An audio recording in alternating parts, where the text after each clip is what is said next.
এই কয়েকদিন আগে এক পাগড়িওয়ালা হানজালা নামাজ পড়ব মসজিদে যাচ্ছে, সংসদ সদস্য কে যেন বলতেছে ওই যে জঙ্গি এমপি যায়। কি 90% মুসলমানের দেশে টুপি পাগড়ি মাথায় দিলে তোমরা তাদেরকে জঙ্গি বলবে? আমার নবীর সুন্নত হলো টুপি পাগড়ি। ধরে কোন কথা কন না কেন? নবীর সুন্নত হলো দাড়ি। আজ টুপিওয়ালা বেড়ে গেছে, বামপন্থীরা তারা আজকে অস্থির হয়ে গেছে। এই মিডিয়া দখল করে আছে বামপন্থী শালারা। মেম্বারের দাঁড়ালে ভোট পাবি না। জোরে কোন কথা ঠিক কিনা? একটা মেম্বার হওয়ার ভোট গোটা বাংলাদেশিদের নাই। মিডিয়ার মাধ্যমে যা তাই বলতেছে।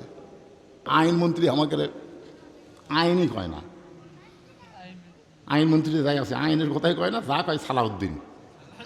ওই স্বরাষ্ট্রমন্ত্রী হয়ে সব একলাই কয়। খলিফা হারুন বাহলুল পাগলকে ডাক দিলেন, ভাই ভাই আসো আমার কাছে আসো। পাগলকে যখন কেউ সুন্দর ব্যবহার করে তখন কিন্তু আর পাগলামি থাকে না।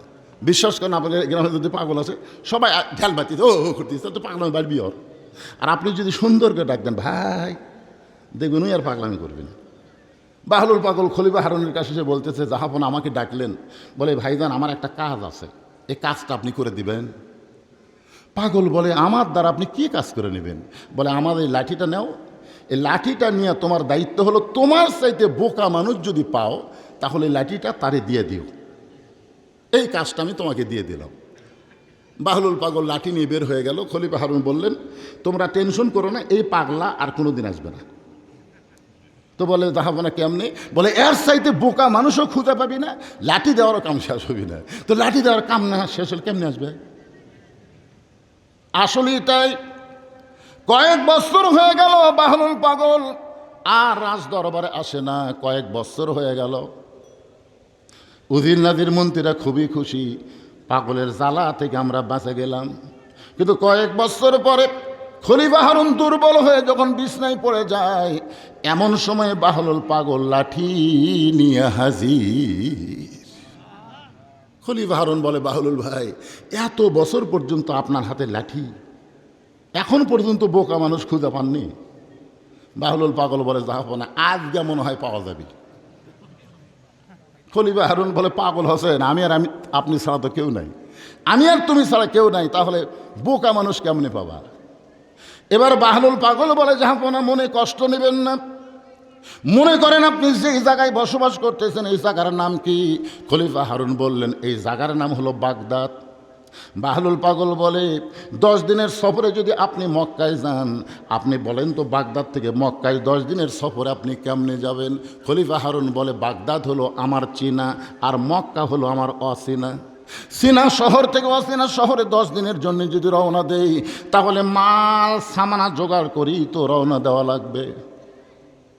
বাহলুল পাগল বলে, ঝাঁপনা এই দুনিয়ার একটা শহর থেকে আর একটা শহরে 10 দিনের সফরে যদি মাল সামানা জোগাড় করে রওনা দেন, এখনই যদি আপনার মৃত্যু হওয়ার পরে আখিরাতের বিশাল একটা জগতের সফর আপনার শুরু হবে। ওই জগতের জন্য কতটুকু মাল সামানা আপনি জোগাড় করেছেন? খলিফা হারুনের চোখ দিয়ে দর দর করে পানি পড়তেছে। বাহলুল পাগল বলে, জাহাপনা কেন কাঁদতেছেন? খলিফা হারুন বলে, বাহলুল রে, এতদিন মনে করতাম তুমি পাগল, কিন্তু আজকে তোমার এমন প্রশ্ন সত্যি তো তাই। এখনই যদি আমার মৃত্যু হয়, ওই আখিরাতের জগতের জন্য তেমন কিছু মাল সামানা আমি জোগাড় করি নাই। বাহলুল পাগল বলে, জাহাপনা তাহলে আপনার লাঠি আপনি নেন। এই দুনিয়াতে আসার পরে মৃত্যু তার সামনে আছে, এটা জানার পরেও আখিরাতের সম্বল যারা জোগাড় করে না, তারা হলো দুনিয়ার সব চাইতে বড় বোকা। আপনার বলেন তো, মৃত্যু আমাদের পিছনে না সামনে? তো আমাদের সামনেই মৃত্যু। এই জন্য আল্লাহ বলেছেন, খালাকাল মাউতা ওয়াল হায়াতা। আগে আল্লাহ মৃত্যুর কথা বলেছেন, মৃত্যুকে স্মরণ করো। ফজরের নামাজ পড়ার পরে জোহর পড়তে পারবে কিনা এই গ্যারান্টি তোমার জীবনে নাই। জোরে কোন কথা ঠিক কিনা? আপনি জোহর পড়েন আসর পর্যন্ত বাঁচবেন, তার কোনো গ্যারান্টি নাই। মনে করতে হবে এই নামাজ আমার জীবনের শেষ নামাজ। এই নামাজ যদি আমার জীবনের শেষ নামাজ হয়, তাহলে আপনি এত ঘড়ি দেখেন কেন? আপনি মসজিদের মধ্যে 5 মিনিট আগে যায় 10 বার ঘড়ি দেখলেন কেন? কি আপনি সময়ের খুবই গুরুত্ব দেন, তাই না? আপনি সময়ের খুবই গুরুত্ব। নিজের ঘড়ি দেখে হচ্ছে না, পরে দেখে ভাই কত, তো করছে ভাই এখনো 2 মিনিট আছে রে, করছে আজ ঘড়ি লড়তিছে না, আজ ঘড়ি লড়তিছে। নামাজ শেষ করে বড় সাঁতার চাষতলে যায়, ঘন্টার পর ঘন্টা আড্ডা মারতেছে, একবারও ঘড়ি দেখতেছে না, একবারও দেখতেছে না। আপনি জানেন এই নামাজ আপনার শেষ নামাজ হতে পারে।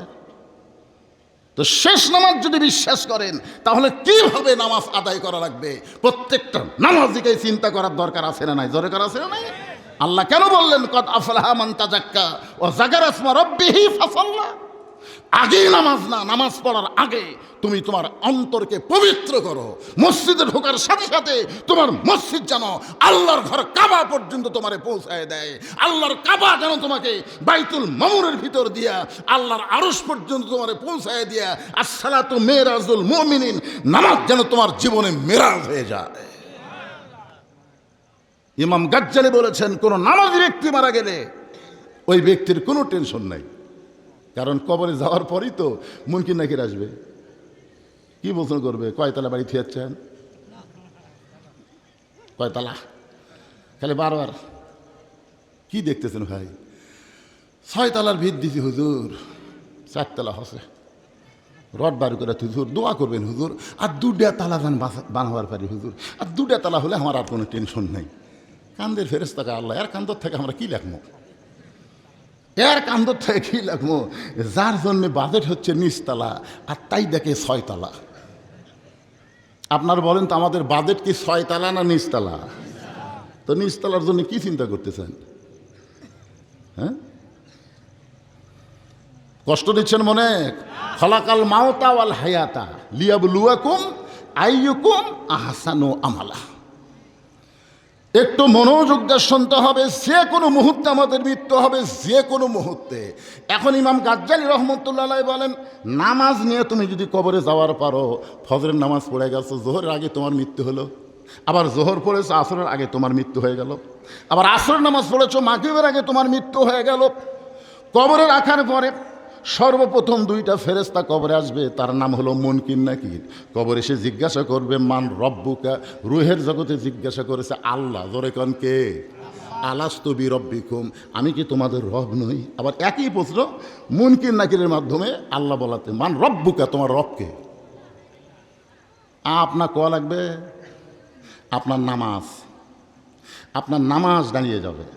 নামাজ দাঁড়িয়ে বলে এই মুনকির নাকির, কাকে প্রশ্ন করতেছ? তো বলতেছে যাই শুয়ে আছে। নামাজ বলতেছে কেবল দুনিয়ার কষ্টের জীবন লাঘব করে, আর দুনিয়াও সিজনুল মুমিনিন, মুমিনদের জন্য দুনিয়া হলো জেলখানা। এই জেলখানার থেকে এসে কেবল কবরে আরামের একটু ঘুম দিছে, আর তোরা এসে কি শুরু করলি? তো কাছে না আল্লাহ পাঠিয়ে দিতে আমাকে রক মান রব্বুকা, রবকে? তা আমি কি? তোকে আমরা তো জানি না।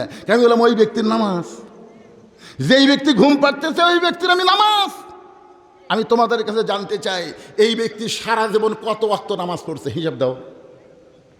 মনে কিন্তু আমরা তো কত ওয়াক্ত পড়িস তার হিসাব জানি না। তো ওয়াক্তের হিসাবে জানিস না, তাহলে কত রাকাত? ওয়াক্তের হিসাব জানি না, রাকাতের হিসাব কেমনে জানবো? আরে পাগলা, এই লোকটাই, যে লোকটা শুয়ে আছে এই লোকটা মসজিদের মধ্যে ঢুকেই নামাজের নিয়ত করে এরকম হাত বান্ধেই বলতো আলহামদুলিল্লাহি রব্বিল আলামিন। এই লোকটাই রে পাগলা, এই লোকটাই রুকুতে যায় বলতো সুবহান রব্বিয়াল আযীম, এই লোকটাই সেজদাত যায় বলতো সুবহান রব্বিয়াল আলা। তাহলে দুনিয়াতে এতবারে রব রব রব রব কয়ে আবার রব, এতবার রব রব কয়ে আসে আবার রব। মুরগির নাকির কা আল্লাহ তোমার বান্দাকে মান রব্বুকা প্রশ্ন করার কারণে নামাজ যে খেপা খেপছে, আল্লাহ বলে যে নামাজ নে কবরে আছে, এর শুধু রব না সব উত্তর হয়ে গেছে। জোরে বল সুবহানাল্লাহ। যুবকেরা, ও সোনার চান যুবকেরা, বুড়া বয়সে হজ করলে চলবি? আবার কয় না, জীবনে একবার হজ করা, বুড়া বয়সে। রোজা, রোজা মাসে বছরে 1 মাস, ধনীদের জন্য শতকরা 2.5 টাকা জাকাত। কিন্তু কোরআন হাদিসের কোনো জায়গা তো আপনি পাবেন না নাম রোজা না রাখলে কাফের হবে, হজ না করলে কাফের হবে, জাকাত না দিলে কাফের হবে, এ কথা আপনি কোথাও পাবেন না। কিন্তু নামাজ, নামাজ লা সালাত লা ঈমানা, যার নামাজ নাই তার ঈমান নাই। লা সালাত লা দীনা, যার নামাজ নাই তার কোনো ধর্মই নাই। বাইনাল আবদি ওয়াল কুফরি তরকুস সালাত, বান্দার কাফের মধ্যে পৃথক করার জিনিসটার নামই হলো নামাজ। যারা নামাজ পড়বে তার আল্লাহর বান্দা, জান্নাত আশা করে আছে বান্দার জন্যে। ফাদখুলি ফি ইবাদি ওয়াদখুলি জান্নাতি, জান্নাতে যাবার গেলে বান্দা হওয়া লাগবে, আর বান্দা হবার গেলে নামাজ আদায় করা লাগবে। জোরে কোন কথা ঠিক? বুড়া বয়সে সারা জীবন নামাজ পড়েনি, এখন চামড়া ঢিল হচ্ছে আল্লাহর সাথে মিল দেওয়ার জন্যে। মসজিদে যায় দেখা ঠিক মতো খাওয়া হওয়ার পারে না, রুকু সেজদাও করতে পারে না। তখন লাতিক কোসে সামনে কাতারতে একটা চেয়ার থুসত, আমি বসে থেকে নামাজ পড়ব। তো বসে থেকে নামাজ পড়ার কে দিছে? কোন হুজুর? বাংলাদেশের কোনো হুজুর তো বলতে পারবে না যে ব্যক্তি হেঁটে হেঁটে মসজিদে আসে, আসার পরে চেয়ারে বসে নামাজ পড়ে ওই ব্যক্তির নামাজ হয়, একটা হুজুরও বলতে পারবে না। যদি শান করে নিয়ে আসতো, খাটনিট করে যদি মসজিদে আনতো তাহলে একটা ফতুয়া হতো। কিন্তু লিজি হেঁটে হেঁটে বাজার করে, 10 কেজি ব্যাগ গিলে ঘোরে, 10 টাকার ভ্যান ভাড়া দিবে না দেখে ওই 1 কিলো হেঁটে বাড়ি যায়, আর মসজিদের যায় সিয়ারত বসে। ইয়ার কি মারা, আল্লাহর সাথে ইয়ার কি মারতেছে? নামাজের ভিতরে এবং বাহিরে যে কয়টা ফরজ, তার মধ্যে একটা ফরজ হলো দাঁড়িয়ে নামাজ শুরু করা। তোর এটার কথা কর না, এটা ফরজ। আমি আপনাদের অনুরোধ করতেছি, আপনার যদি 27 গুণ সওয়াব পাওয়ার চান, বাড়িতে নামাজ পড়লে 27 গুণ হবে না, মসজিদে পড়া লাগবে। জোরে কোন কোথায়? মসজিদে একলা একলা পড়লে হবে না, জামাতে পড়া লাগবে। আর জামাতে পড়বার গেলে ইচ্ছা মতো হ্যাঁকা ব্যাঁকা করে কাতার করলে হবে না, কাতার সোজা করতে হবে। জোরে কর কথা ঠিক না? তাহলে কাতার সোজা করে যদি নামাজ পড়তে চান, পায়ের গোড়ালির সঙ্গে গোড়ালি মিল করা লাগবে। এখন যেই কাতারে চেয়ার থাকবে ওই কাতারে 27 গুণ হবে না। আপনি যদি বলেন আমি 1 গুণ নিব, তো চেয়ার থাক। আর যদি বলেন 27 গুণ নিব, তো চেয়ার আস্তে করে দ্বিতীয় কাতার দেওয়া লাগবে। দ্বিতীয় কাতারের লোকেরা যদি বলে আমরাও 27 গুণ নেব, তাহলে সিয়ার তৃতীয় কাতার যাবি। তৃতীয় কাতার লোকেরা যদি বলে আমরাও 27 গুণ নেব, সিয়ার চতুর্থ কাতার যাবি। চতুর্থ কাতারের লোকেরা যদি বলে আমরাও 27 গুণ, সিয়ার আস্তে আস্তে বারান্দাত এতিমের মতন পড়ে থাকবে। মসজিদের মধ্যে কোনো সিয়ারের জায়গা হবে না। কথা বলেন না কেন? লিয়াবলুয়াকুম, তোমাদের পরীক্ষা করা হবে। আইয়ুকুম আহসানু আমালা, সুন্দর আমলের পরীক্ষা। সুন্দর আমলের পরীক্ষা হলো মসজিদের মধ্যে কোনো চেয়ার চলবে না। এখন হয়তো আপনার বলবেন হুজুর আমি অসুস্থ মানুষ, অ্যাক্সিডেন্ট করে আমার হাত পাও সোজা হয় না, আমি কি করব? লা ইকাল্লিফুল্লাহু নাফসান ইল্লা উসাহা। আল্লাহ কোরআনে বলেছেন তোমার কষ্ট হবে, এমন কিছু আমি আল্লাহ তোমাকে সাফাই দেই নাই। তুমি সুস্থ থাকলে জামাত, আর সুস্থ না থাকলে জামাত পড়া লাগবে না। সবার জন্যেই জামাতে নামাজ পড়া ওয়াজিব না। আমার কথা কি বুঝলেন? কারণ যে ব্যক্তি 60 বছর পর্যন্ত চাকরি করে, 70 বছর পর্যন্ত তার টেনশন করা লাগবে না। 60 বছর হয়ে গেলেই সরকার তাকে পেনশন দিয়ে দিবে। কেন পেনশন দেবে? তুমি যৌবন আমারে দিলা, বুড়া বয়সে তুমি চোখে দেখো না ঠিক মতো, কলম হাত পা এরকম থরথর করে কাঁপে, তুমি কোনো চিন্তা করো না। তুমি যৌবন সরকারের দেওয়ার কারণে সরকার তোমাকে মরা পর্যন্ত পেনশন ও বেতন দেবে। যে ব্যক্তি যৌবনে আল্লাহর 5 ওয়াক্ত নামাজ জামাত আদায় করবে, বুড়া বয়সে ঠিক মতো যদি নামাজ পড়বার নাও পারে, আল্লাহ যৌবনের সব পেনশনে তাকে দান করে দিবে। এই জন্য নামাজ 7 বছর থেকে তালিম দেওয়া লাগবে। কয় বছর? আর 10 বছর থেকে জোর করে নামাজ ধরান লাগবে। আপনার ছেলের হাতে এরকম মোবাইল আছে না নাই? কথা বলেন, আছে না নাই? আপনি বলেন তো, আপনার ছেলের হাতে এইরকম মোবাইল দিয়ে আপনার ছেলে ভালো থাকবে গ্যারান্টি আছে? আছে, গ্যারান্টি আছে। ইন্না সালাতা তানহানিল ফাহশাই ওয়াল মুনকার, একমাত্র নামাজই পারে মানুষকে যাবতীয় ফাহিশা এবং খারাপি কাজ থেকে বাঁচাই দিতে। আপনি যদি আপনার ছেলেকে যেভাবেই হোক 5 ওয়াক্ত নামাজ ধরাতে পারেন, আপনার ছেলের হাতে মোবাইল থাকতে পারে, ওই ছেলে কোনোদিন অশ্লীল ভিডিও দেখবে না। কারণ দেখবার গেলেই ওর ঈমান বলবে কেউ না দেখলো আল্লাহ দেখতেছে। জোরে বলেন কথা ঠিক কিনা? আপনার মেয়েকে যদি আপনি ভালো করতে চান তাহলে আপনার মেয়েকে 5 ওয়াক্ত নামাজ ধরান। আপনার মেয়ে যখন 5 ওয়াক্ত নামাজ পড়বে, ওই মেয়েটাকে আর পর্দার কথা বলা লাগবে না। ওই মেয়েটা জানে নামাজ যখন পড়ে তখন মেয়েরা কেমন ঢাকা পড়ে। আপনারা বলেন তো, মেয়েরা যখন নামাজ পড়ে তখন মাথার চুল বাড়ি করে নামাজ পড়ে? ওই ঘরের মধ্যে কেউ নেই। মেয়ে যেখানে নামাজ পড়তে ঘরের মধ্যে কেউ আছে? তারপরে মাথা ঢাকে, খালি মাথায় ঢাকে, এমনভাবে ঘোমটা দেয়। কেমন কেউ নেই, তুমি এমনভাবে মাথা ঢাকছো কেন? আমি নামাজ পড়তেছি। কারণ কোনো মেয়ে যখন 5 ওয়াক্ত নামাজ পড়বে, ওই নামাজের মাধ্যমেই বুঝতে পারবে পর্দা কারে কয়। আমার কথা কি বুঝতে পারলেন? আমার মায়েরা যারা ওয়াজ শুনতেছেন, মা যতই আমল করেন, পর্দা যদি না থাকে কোনো আমলও আল্লাহর দরবারে কবুল হবে না। রাসূল বলেছেন, ফাতেমা, আল্লাহ তাআলা তোমাকে একটা ডিগ্রি দিয়েছে, সাইদাতুন নিসাই আহলেল জান্নাহ ফাতেমাতুজ জোহরা। ফাতেমা বললেন, বাবা এত বড় ডিগ্রি আল্লাহ আমাকে কেন দিল? আল্লাহ রাসূল বললেন, শুধুমাত্র পর্দার কারণে। সুবহানাল্লাহ বলেন। ফাতেমা বলতেছে, বাবা আমি নামাজ পড়ে, আমি রোজা করি, আমি কোরআন তেলাওয়াত করি, আমি আল্লাহর জিকির করি। রাসূল বলে, ফাতেমা রে, মেয়েদের জন্য সবচাইতে বড় আমল হলো পর্দা। আর এই পর্দা থাকার কারণে আল্লাহ তোমাকে খাতুনে জান্নাত ডিগ্রি দিয়েছে। সঙ্গে সঙ্গে ফাতেমার কাছে ওন্না ছিল, এই ওন্নাটা মাথার উপরে দিয়ে বললেন, বাবা আপনাকে সাক্ষী রেখে ওয়াদা করলাম, যতদিন দুনিয়াতে থাকবো আমি আর এইভাবে ছাড়া কোনোদিন এর বাহিরে বের হব না। আল্লাহ রাসূল বললেন, আমিন। মেয়ে পর্দার কথা বলল, রাসূল বললেন, আমিন। আল্লাহ পর্দা কেমন কবুল করেছেন। গভীর রাত্রে হযরত আলী শান নামাজ পড়ে ঘরের মধ্যে ঢুকে দেখে ফাতেমা চকিয়ার উপরে বসে কাঁদতেছে। আলী গোটা ঘর লক্ষ্য করে দেখে হাসান হোসেন ঘরের মধ্যে নেই। ফাতেমার নিকটে দাঁড়ায় দেখে ফাতেমার চোখের পানি গাল বয়ে বয়ে নিচের দিকে আসতেছে। হযরত আলী আস্তে করে হাতটা নিয়ে যায়, ফাতেমার থুতুনির তলে যখন দিলেন, ওই ফাতেমার চোখের পানি হযরত আলীর হাতের মধ্যে পড়ে গেল। আলী নিজের চেহারার মধ্যে মালিশ করে বলতেছেন, ফাতেমা রে, হাসান হোসেন কোথায়? ও ফাতেমা, তুমি একা একা বসে বসে কাঁদতেছো, হাসান হোসেন কোন জায়গায়? সঙ্গে সঙ্গে ফাতেমা এসে ঘরের দরজা বন্ধ করে বলে, স্বামী গো, হাসান হোসেনকে আমি অন্য ঘরে পাঠিয়ে দিছি, কারণ আপনার সঙ্গে আমার গোপন কিছু গল্প আছে। আলী চমকে গেল, ফাতেমা কি গোপন গল্প?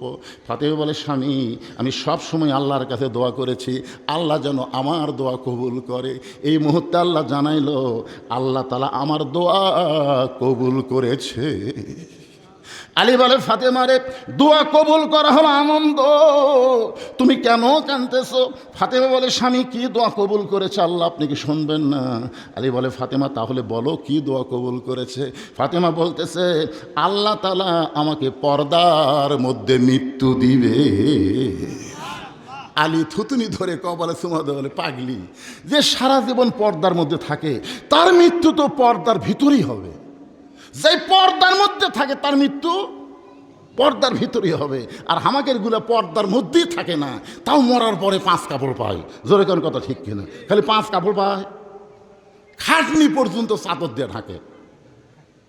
ফেরেশতারা বলতেছে, আল্লাহ এই মেয়ে যখন জীবিত আছিল মাথার চুল বেঁচে কাছে, গোটা পাড়া ঘুরিছে, আর মরার পরে 5 কাপড় দিয়ে আর খাটনি পর্যন্ত ঢেকে তোছে। আল্লাহ বলতেছে, দেশের নাম বাংলাদেশ রে, ওই দেশের মেয়েরা বাঁচতে পর্দা না করলেও মরার পরে পর্দা হয় রে, মরার পরে পর্দা। ফেরেশতাকে আল্লাহ বাঁচতে পর্দা করে না, মরার পরে পর্দা হয়। এর রেজাল্ট কি? আল্লাহ বলতে, কবরত খালি আসে দেখুক, রেজাল্ট শুরু হয়ে যাবে। মায়েরা, রেজাল্ট শুরু হয়ে যাবে, খালি কবরত যাইয়া দেখে। আলী বলতে, ফাতেমা তাহলে কেন কাঁদতেছো? ফাতেমা বলে, স্বামী গো, আমার মৃত্যুটা কবে হবে এইটা কি আপনি শুনবেন না? আলী মুচকি মুচকি হাসের বলে, পাগলি রে, মরার খবর কেউ কোনোদিন বলতে পারে না। ফাতেমা বলতেছে, এই মুহূর্তে আল্লাহ পাক আমারে জানাইছে আজকে রাতের বেলায় আমার মৃত্যু হবে। সবাই একটু মনোযোগ দিয়ে শোনেন। যেই মাত্র বলেছে আজকে রাতের বেলায় আমার মৃত্যু হবে, গাছের গোড়া কাটলে গাছটা যেমন পড়ে যায়, তেমনি হযরত আলী পড়ে গেছে ঘরের মাঝায়। ফাতেমা চোখের পানি মুছে মুসকি মুসকি হাসতেছে, মুসকি মুসকি হেসে স্বামীর মাথাটা উরাতের উপরে নিয়ে কপালে একটা চুমু দিয়ে বলে, স্বামী গো, আমি আমার বাবার মুখে শুনেছি, আসাদুল্লাহিল গালিব, আমি আমার বাবার মুখে শুনেছি, আনা মাদিনাতুল ইলমি ওয়া আলী ও বাবুহা। আমার বাবা আমাকে বলেছে, ফাতেমা তোমার স্বামী হজরত আলীকে আল্লাহ 2টা স্পেশাল ডিগ্রি দান করেছে। সুবহানাল্লাহ কন না কেন? কারণ আল্লাহ রাসূল মদিনায় যাওয়ার পরে যখন মদিনার রাষ্ট্রনায়ক ছিলেন, ওই সময় রাসূল কিন্তু হজরত আলীকে শিক্ষামন্ত্রীর দায়িত্ব দিয়েছিলেন। হজরত আলী কি মন্ত্রী? আর আবু বকর ছিলেন ধর্মমন্ত্রী, আর ওমর ফারুক ছিলেন আইনমন্ত্রী, আর ওসমান গনি ছিলেন অর্থমন্ত্রী। আমি আপাতত 4টা মন্ত্রীর নাম করলাম। ধর্মমন্ত্রীর নাম কি? মনে মুখস্থ না কি আছে? এটা বাংলাদেশের ধর্মমন্ত্রী। আল্লাহ রাসূল যখন মদিনার রাষ্ট্রনায়ক, নবী খালি নবী ছিলেন না পাগলা, হিজরত করার পরে মদিনার রাষ্ট্রনায়ক হয়েছিলেন। আমরা রাজনীতির কথা বললি কই হুজুর হুজুর করে এটা বেড়ে। আর আমি তো পাইসা হুজুরে, বড় হুজুর, জীবনে 27টা যুদ্ধের সেনাপতিত্ব করেছেন। বাতিলের বিরুদ্ধে আল্লাহ নবী মাথার পাগড়ি খুলে হেলমেট পরেছে। জোরে তো কথা কন না কেন? নবী আমার 27টা যুদ্ধের সেনাপতিত্ব করেছেন। তখন ধর্মমন্ত্রী আবু বকর, আইনমন্ত্রী হলেন হযরত ওমর। আইনমন্ত্রী আমাকে আইনই কয় না, আইনমন্ত্রী যাই আছে আইনের কথাই কয় না, যা কয় সালাউদ্দিন। ওই স্বরাষ্ট্রমন্ত্রী হয়ে সব একলাই কয়। আপনারা বলেন তো, অর্থমন্ত্রী যিনি তার নাম কি?